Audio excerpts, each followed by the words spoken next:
Yo, Sanjay Uche here, people, bringing you a little news update video, even though I'm sure everybody's covered it. All major Dragon Ball YouTubers, as per usual. But whatever. You know I gotta say my piece on it. So, courtesy of Herms98 on Twitter, he points out and he made a tweet that on the official Dragon Ball site that the series director Ryota Nakamura and the producer Satoru Takami, they basically had an interview on the Universal Survival arc, and they basically point out some key things about Toriyama's original draft for the arc, plus some things regarding the ending. But without further delay, I'm just going to get into it and give my 2 cents, really, because there are some interesting tidbits here, I must say. Alright, so to start off, Toriyama's initial proposal outlined the idea of 80 people fighting in a jumble, so Battle Royale, Royal Rumble, whatever you want to call it, and included several character design images plus the design for the tournament arena. Fair enough. Toriyama first drew the designs for Jiren, Toppo, and Dispo. Cool.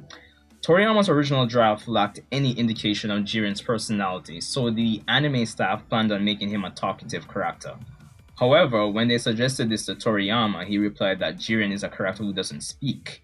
It was at this point that Toriyama sent them the backstory that Jiren's parents, the martial arts master, were killed.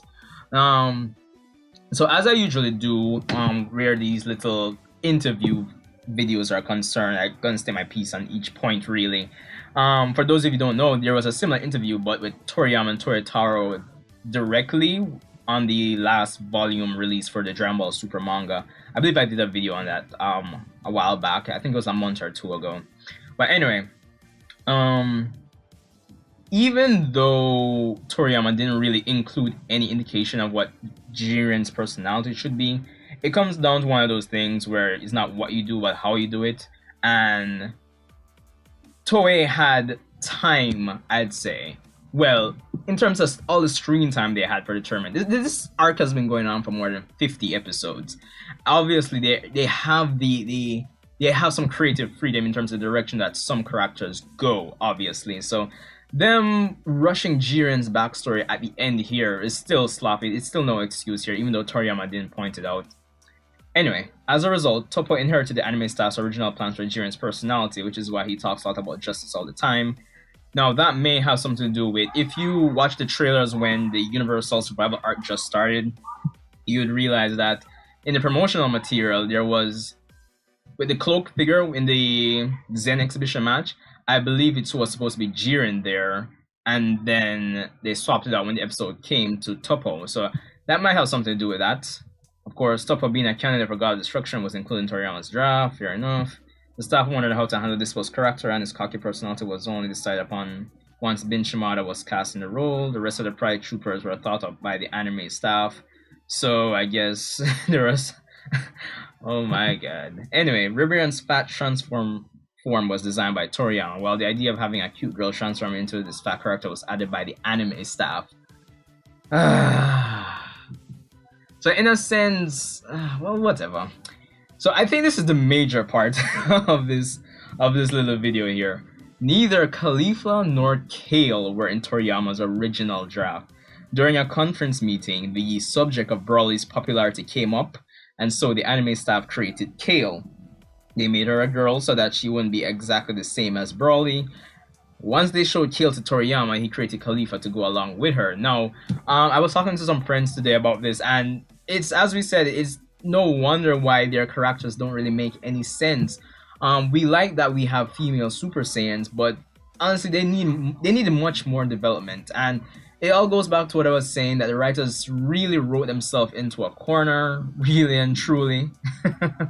Honestly, like, and I believe I don't remember whose video I was watching yesterday. I believe it was Kryptonian Sin, and I left a comment saying, you know, Toriyama provided the means for them to write themselves into a corner, but if Kale and Caulifla weren't in the original draft, then I have to retract that statement. It's Toei themselves that essentially wrote themselves into a corner.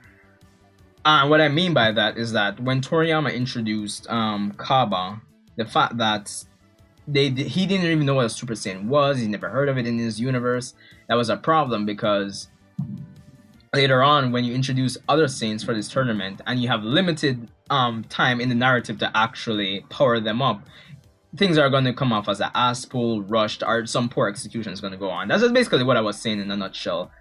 But honestly, even if Caulifla and Kale weren't in Toriyama's original draft, there's so many things within story that they could have done to actually power up Kale and Caulifla and not make it seem like an ass pull or poor writing.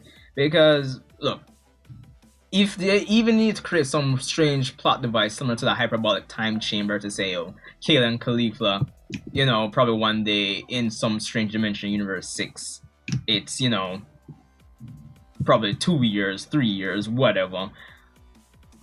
You get what I'm saying? And obviously, like, even though they're bound by what Toriyama's draft outlines, obviously they can put ideas to Toriyama, and Toriyama can, you know, say, yeah, all right, that's cool, I like that. They can bounce ideas off. So honestly, it's still on Toei's head at the end of the day with this whole Kale and Caulifla problem and the writing behind them.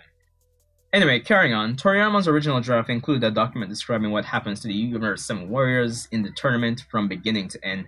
This included who Piccolo, for instance, loses to, and who survives to the end. The document included all the main points, such as the battle between Universe 7 and 11. Alright, that's cool. Toriyama decided all 10 members of the Universe 7 team, including the prize of Boo being replaced by Frieza. As the flow of the story was decided upon, Toriyama came up with the idea of Ultra Instinct, including its name and design as a power for Goku that was completely different from Super Saiyan. Let me just finish, because there's only these 3 points left. Frieza donating his energy to Goku was not part of Toriyama's original draft, neither was 18 Rebellions fight over their differing ideas of love. Takami personally thinks that Toriyama might be trying to set up further stories with the ending of the Universe Survival arc. Keep watching until the very end on the last episode. Apparently there'll be something special. Now let me just kind of give my 2 cents on the these last few points here. Now, in terms of Toriyama only coming up with the idea of Ultra Instinct in the tournament, that kind of lines up with his style of writing, where he kind of just does stuff on a whim, really and truly.